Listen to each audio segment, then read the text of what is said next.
بسم اللہ الرحمن الرحیم ومن الناس من یقول ربنا آتنا فی الدنیا حسنۃ وفی الآخرہ حسنۃ وقنا عذاب النار۔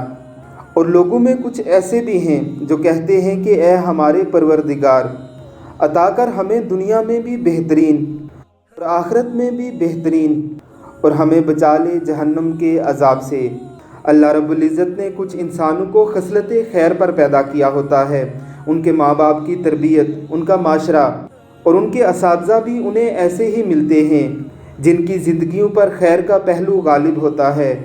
ایسے لوگ شرور کے درمیان رہ کر بھی خیر کو اپنے اوپر غالب ہی رکھتے ہیں اور خیر کے کاموں میں ہی لگے رہتے ہیں۔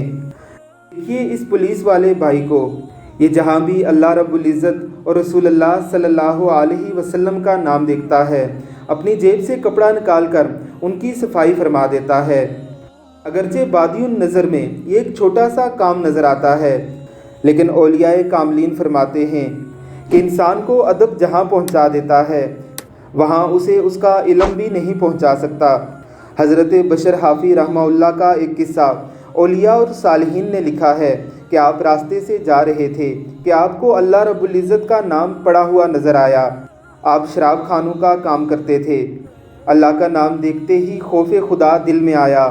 آپ نے اسے اٹھا کر چوما، اسے دل سے لگایا، اس کی صفائی کی اور گھر چلے گئے۔ گھر جا کے اس پہ خوشبو لگائی اور ایک اونچی جگہ پہ رکھ دیا۔